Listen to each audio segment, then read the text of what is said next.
అన్న మీ పేరు? నా పేరు విష్ణు అండి, దుబ్బాక. విష్ణు దుబ్బాక. అవును. సో మెదక్ పార్లమెంట్ పరిధిలో వస్తుంది. అవును. సో మెదక్ పార్లమెంట్ ఎన్నికలకి అంటే రాష్ట్ర వ్యాప్తంగా ఎన్నికలు అయితే దగ్గరికి వచ్చినాయి. మరి కొద్ది రోజుల్లోనే ఉన్నాయి, ఎక్కువ రోజులు లేవు.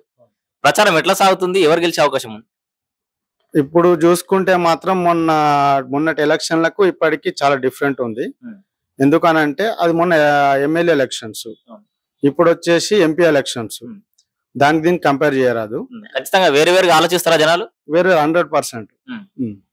ఓకే, ఎవరు గెలుస్తారు అనుకుంటున్నాం మరి మెదక్ పార్లమెంట్ నుంచి? మెదక్ పార్లమెంట్ నుంచి మాధవనేని రఘునందన్ రావు గెలుస్తారు. ఎందుకు మాధవనేని రఘునందన్ రావు? ఎందుకంటే ఒక చదువుకున్న వ్యక్తి, ఒక టీచరు, ఒక లాయరు, మరియు ఒక రాజకీయ నాయకుడు.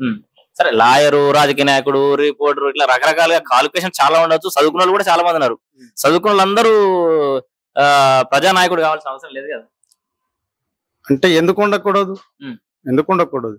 ఉంటారు. గొప్పగా చదువుకున్నంత మాత్రాన గొప్ప నాయకుడు కాలేడు అంటున్నా నేను. ఎందుకంటే అంత అభిమానం చొరగొన్నాడా అని. చొరగొన్నాడు కాబట్టే చెప్తున్నాం. 100% ఈసారి మాధవనేని రఘునందన్ రావు గెలుస్తారు. ఎందుకు రఘునందన్ రావుకి ఓటు వేయాలంటే ఏం చెప్తావు? ఎందుకు వేయాలంటే దుబ్బాకలో ఇప్పుడు అభివృద్ధి చాలా చేసిండు, చేయలేరని కాదు, చాలా చేసారు. ఇంతకుముందు టిఆర్ఎస్ పార్టీ అంటే బిఆర్ఎస్ చేసింది ఏం లేదు. వాళ్ళు ఇంతవరకు రెవెన్యూ డివిజన్ దుబ్బాక చేస్తా అని చెప్పి అన్నారు. దుబ్బాక రెవెన్యూ డివిజన్ కూడా చేయలేరు, అవుటర్ రింగ్ రోడ్ కూడా చేయలేరు. అప్సీపూర్ నుంచి దుబ్బా దాకా 4 లైన్ అని చెప్పారు. ఇంతవరకు అది ఏది లేదు. ఇంతవరకు డబుల్ బెడ్రూమ్ లో కూడా పట్టాలు ఇస్తా అన్నారు, ఇయ్యలే. రఘునందన్ రావు చెప్పిన మాట మీద ప్రతి ఒక్కరు వెళ్ళి దాంట్లో ఉంటున్నారు.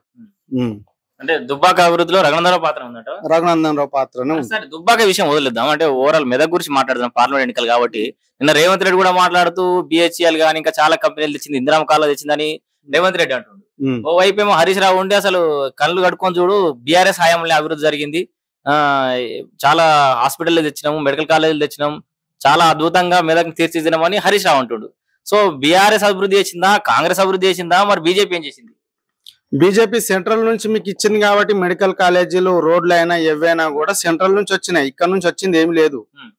హరీష్ రావు చేసిండో అని కాదు, కాంగ్రెస్ చేసిందో కాదు. కాంగ్రెస్ ఇప్పటి వరకు లేదు. మొన్న రీసెంట్లీ గవర్నమెంట్ ఫామ్ అయింది, అది అంతే. కానీ ఇప్పుడు టిఆర్ఎస్ చేసింది ఏం లేదు.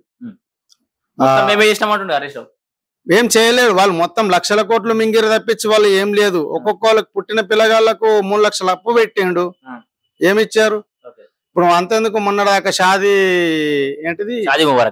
ముబారక్, కళ్యాణ్ లక్ష్మి అన్న చెక్కులు కూడా ఇంతవరకు ఎవరికి రాలే. మా ఫ్రెండ్ అతను కూడా నేను తీసుకుని వెళ్ళాను, ఆర్డీఓ ఆఫీస్ కాడికి వెళ్ళాను. అక్కడ ఇంతవరకు చెక్కు కూడా సైన్ చేసింది లేదు, చెక్కు కూడా రాలేదు ఇంతవరకు కూడా. మరి ఏ రకంగా ఆలోచన చేయమంటే బీఆర్ఎస్ కు ఓటు అందుకే వేయలేరు. ఇప్పుడు బీఆర్ఎస్ నుంచి బలమైన అభ్యర్థి ఉన్నాడు వెంకట్రామరెడ్డి. గతంలో ఇక్కడ కలెక్టర్ గా పనిచేసిండు, ఇక్కడ ప్రతి రైతుతో అనుబంధం ఉంది అంటున్నాడు. సో ఆయన వల్లనే శశశ్యామలమైంది మెదక్ అంతా, అక్కడ నీళ్ళు వచ్చినాయి, ఈయన ప్రాజెక్టులు కట్టడం వల్ల ఆయన ఒక టాక్ నడుస్తుంది కదా. లేదు లేదు, వెంకట్రామరెడ్డి అంటాడు అంటే ఇప్పుడు ఐఏఎస్ కలెక్టర్ కదా, కలెక్టర్ గా ఉన్నాడు, ఒక డిస్ట్రిక్ట్ కలెక్టర్. అటువంటి వ్యక్తి, చదువుకున్న వ్యక్తి, ఒక ముఖ్యమంత్రి పోస్ట్ లో ఉన్న కేసీఆర్ గారు అప్పుడు కాళ్ళు పట్టుకోవడం ఎంతవరకు కరెక్ట్? ఒక ఐఏఎస్ అంటే ఆయన కాళ్ళు పట్టుకోవడం అవసరం లేదు. ఒక జిల్లాకు అధికారి ఆయనే. ఇవాళ ఉంటది కావచ్చు గవర్నమెంట్, రేపు ఉండకపోవచ్చు.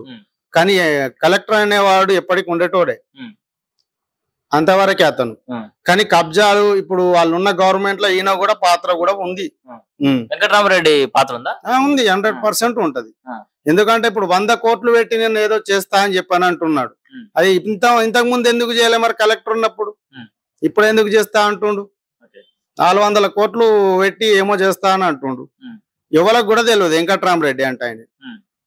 అందరికి తెలుసు అంటాడు ఆయన? లేదు, అస్సలు తెలియదు. ఒక హరీష్ రావు తెలుస్తాడు కావచ్చు, తెలుసు కావచ్చు, కానీ వెంకట్రామరెడ్డి లేదు. సో వెంకట్రామరెడ్డి ఇప్పుడు బలమైన ప్రత్యర్థిగా మీరు అనుకుంటలేరు? కానే కాదు, 100 కోట్లు ఇచ్చి టికెట్ కొనుక్కున్న వ్యక్తి ఆయన. అంతేనా? అంతే. 100 కోట్లు ముట్టినట్టవా? 100 కోట్లు 100% అమ్ముకున్నారు టిఆర్ఎస్ నాయకులు. సరే, వాళ్ళు టికెట్ అమ్ముకున్నారు, మీరు ఓటు అమ్ముకోరా? ఓటు నేను అమ్ముకోలే, ఇంతవరకు నేను అమ్ముకోలే. నేను బాగా చెప్తా, నేను వేసొచ్చు. ప్రతి ఓటుకు ఒక రేట్ ఉంటది. ఇప్పుడు టికెట్ ఎట్లా రేట్ ఉందో ఓటు కూడా రేట్ ఉంటది. మీరు ఊహించిన రేట్ వస్తే అది ఓటర్లు అర్థమైతలేదు, ఓటర్లకు కూడా అర్థమైతలేదు ఏది మంచి ఏది చెడు. ఇప్పటి మందం ఆలోచన చేస్తారు కావచ్చేమో, కానీ అది కానే కాదు. అది మంచి వ్యక్తి ఎవరు చెడ్డ వ్యక్తి ఎవరు అని తెలుస్తలేదు పబ్లిక్ కూడా. సో ఇప్పుడు సరే వెంకటరామరెడ్డి అంటే బలమైన ప్రత్యర్థి కాదనుకుంటారు, అంటే ఆర్థికంగా బలంగా ఉండవచ్చు, డబ్బులు ఖర్చు పెడతారు కావచ్చు, కానీ నైతికంగా అయితే మీకు పోటీ కాదంటున్నాం. నీలం మధు విషయం ఏం చెప్తారు? నీలం మధు పటాన్చెరు నియోజకవర్గం అటు సైడ్ మాత్రం కొంచెం ఉండొచ్చు, ఇంత మెదక్ దాకా అంటే సగం వరకే అంతే, ఇక్కడ దాకా అంటే లేదు.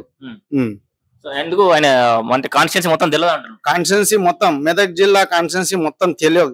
దాంట్లో కాంగ్రెస్ లో కూడా ఇప్పుడు ఎవరు కొంతమంది నాయకులు ఇప్పుడు ముఖ్యమంత్రి ఇప్పుడు వచ్చారు, మొన్న నామినేషన్ కి వచ్చారు, మళ్ళా ఇప్పుడు మెదక్ లో కాంగ్రెస్ గెలిచారు కదా, మైనంపల్లి హనుమంతరావు వీళ్ళందరూ కలిసి ఈయనకు సపోర్ట్ కూడా లేరు.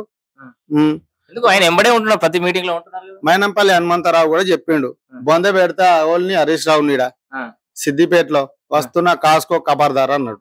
ఏది మరి వాళ్ళకే మద్దతు లేదు అక్కడ, అంటే కాంగ్రెస్ లో వాళ్ళే ఇంకా కోఆర్డినేషన్ లేదు, 100% లేదు. సో అధికార పార్టీ సీఎం రేవంత్ రెడ్డి కూడా అప్పుడు ఇందిరమ్మ ప్రాతినిధ్యం వహించిన స్థానం కాబట్టి ప్రత్యేకమైన దృష్టి పెడుతుండు రేవంత్ రెడ్డి అని అంటున్నారు. సో అప్పుడెప్పుడో ఇందిరమ్మ గెలిచింది, ఊకే గెలవాలని రూల్ ఏం లేదు కదా, కాంగ్రెస్ మెదక్ డిస్ట్రిక్ట్ గెలుతుంది, చేసింది ఏం లేదు. మరి కాంగ్రెస్ పార్టీ తీసుకొచ్చింది ఇది తెచ్చింది అదే, అది నిజాం కాలం నాటి అవి ఈ సంస్థలు, అవి ఇంతవరకు ఓపెన్ కాలేవు. అవి ఇప్పుడు మెదక్ లో నిజాం షుగర్ ఒకటి ఉన్నది, అక్కడ సైడ్ నిజాం షుగర్ కొన్ని ఫ్యాక్టరీ షుగర్ ఫ్యాక్టరీ ఉన్నాయి, అవన్నీ కొన్ని గవర్నమెంట్ కు సంబంధించినవి, ఇంతవరకు ఓపెన్ అనేది లేదు. ఏం ప్రజలకు ఏం న్యాయం చేశారు? మొత్తంగా మెదక్ పార్లమెంట్ నుంచి రఘునందన్ రావు గారు 100% రఘునందన్ రావు గెలుస్తారు.